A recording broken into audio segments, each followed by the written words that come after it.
নমস্কার বন্ধুরা, টুলটুল চ্যাটার্জি চ্যানেলে সকল ফ্রেন্ডসকে ওয়েলকাম জানাচ্ছি। আজকে আবার নতুন একটি রেসিপি নিয়ে হাজির হয়ে গেছি আপনাদের সকলের সঙ্গে। সেই রেসিপিটি শেয়ার করব। আজকে বানাবো সাউথ ইন্ডিয়ান একটি ডিশ, কিন্তু যে ডিশটি তৈরি করা হয় তার আগে তো একটা মশলা আছে। সেই মশলাটা হচ্ছে সাম্বার মশলা। তো সাম্বার মশলা, যদি হোমমেড সাম্বার মশলা কিভাবে বাড়িতে তৈরি করব, তো বাড়িতে তৈরি কিভাবে করবেন সেটা শেয়ার করব আপনাদের সকলের সঙ্গে। তাহলে গ্যাসটা অন করছি, একটি কড়াই বসালাম গ্যাসের মধ্যে। খুব সহজ সাম্বার মশলা তৈরি করা। তো কড়াইয়ের মধ্যে আমি দিয়ে দিচ্ছি চানা ডাল। গ্যাসের ফ্লেমটা লো টু মিডিয়ামে রাখতে হবে, মিডিয়ামে রাখলেই হবে। এরপর দিচ্ছি আমি এটা মটর ডাল দিচ্ছি অবশ্য। এরপর দিচ্ছি কলাইয়ের ডাল, মানে উড়ার ডাল, কেউ বলে বিউলির ডাল, যে যেটা বলে। এরপর ভালো করে নেড়ে নিতে হবে।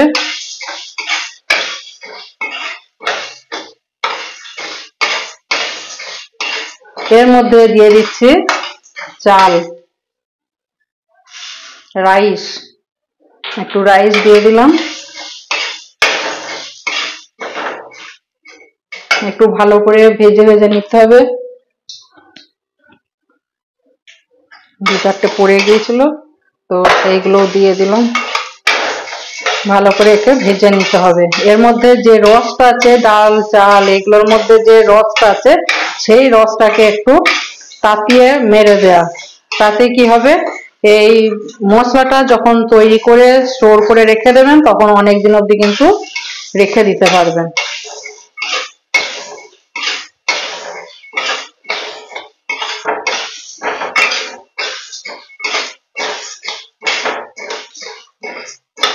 এর মধ্যে দিয়ে দিচ্ছি সাদা জিরা।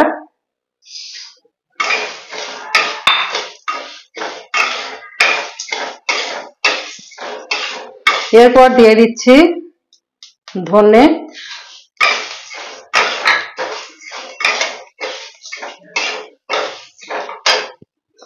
এরপর দিয়ে দিচ্ছি গোলমরিচ, ব্ল্যাক পেপার।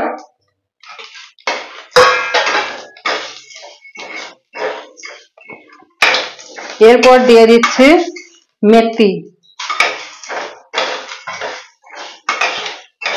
এরপর দিয়ে দেবো সর্ষে, ব্ল্যাক কালারের সর্ষে, অনেকে রাই বলে এটা।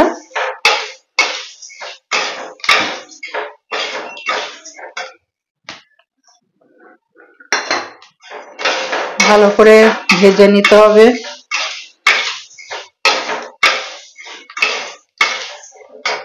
এর মধ্যে দিচ্ছি আমি শুকনো লঙ্কা, রেড চিলি।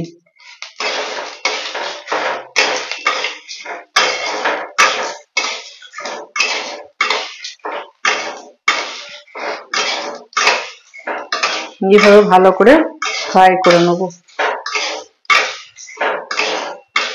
ডাল, সর্ষে, চাল যাই দিলাম, যেগুলো দিলাম, ধনে জিরে, এর মধ্যেও কিন্তু একটা রস থাকে। সেই রসটাকে একটু নেড়ে চেড়ে নিয়ে রসটাকে মেরে দিচ্ছি। সিম্পল রেসিপি, কিন্তু খেতে হয় অসাধারণ। এটা সাউথ ইন্ডিয়ান ডিশ, এটা দিয়ে তৈরি করা হয়। এই মশলাটা না থাকলে সাম্বার যে রেসিপিটা তৈরি করা হয়, এই মশলাটা কিন্তু লাগবেই। তো দোকান থেকে না কিনে যদি ঘরেতেই এইভাবে তৈরি করে রেখে দেন, স্টোর করে রেখে দেন, অনেকদিন অবধি থাকবে। আর এখন গরমের সময়, আমাদের তো এই সময় তো খুবই গরম ওয়েস্ট বেঙ্গলে, তো এই সময় খাওয়া যেতে পারে, আর ভালোও লাগে কিন্তু।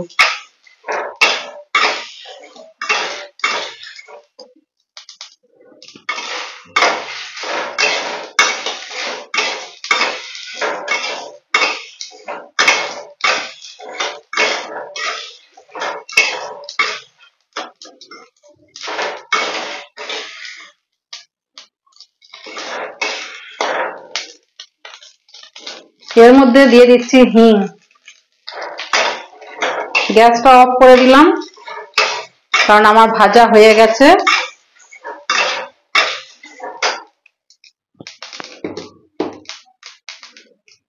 দিয়ে দেবো হলদি পাউডার,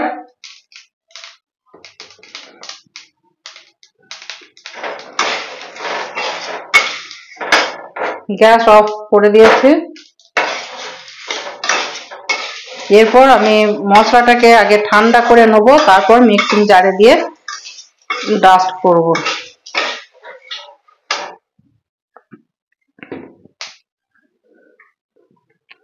এরপর এই মশলাটা আমি একটা থালাতে রেখে দিচ্ছি, ঠান্ডাটাও হয়ে যাবে। এরপর গ্যাসটা অন করছি আবার।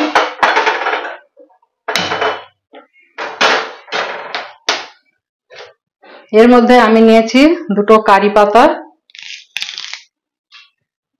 কারি পাতাগুলো আমি আলাদা করে একটু নেড়ে নেব।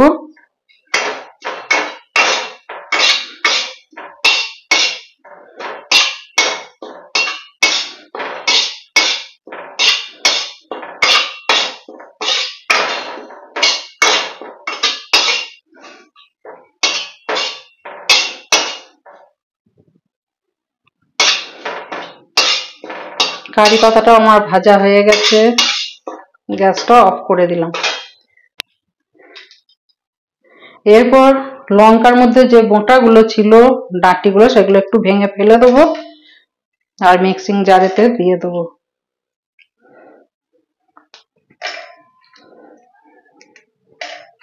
এখন একটু ঠান্ডা হবে মশলাটা।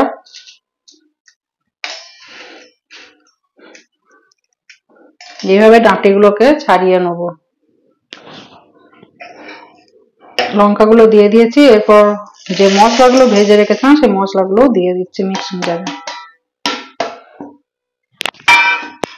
আর যে কারি পাতাগুলো রেখে দিয়েছিলাম ভেজে, সেই কারি পাতাটাও দিয়ে দিচ্ছি।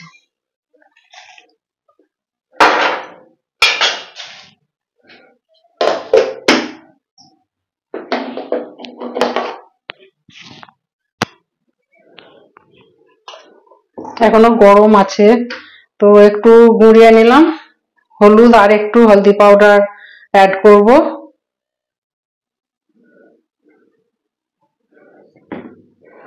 আর অ্যাড করছি নমক, নুন।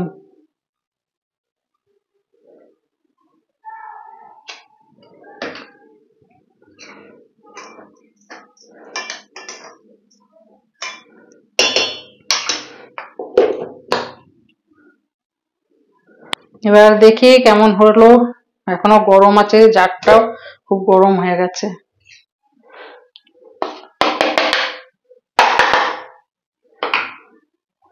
দেখুন কত সুন্দর হয়েছে মশলাটা, সাম্বার মশলা। আর অনেকটাই হয়েছে, অনেকদিন অবধি কিন্তু রেখে খাওয়া যাবে।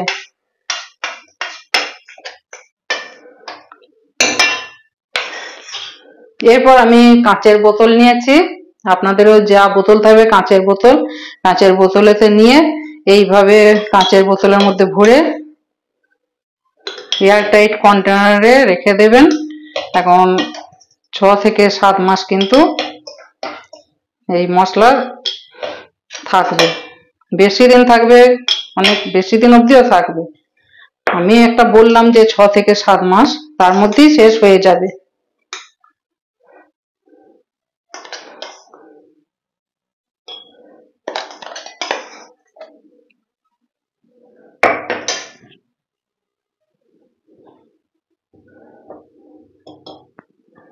আমার মশলা ভরা হয়ে গেল কন্টেনারে।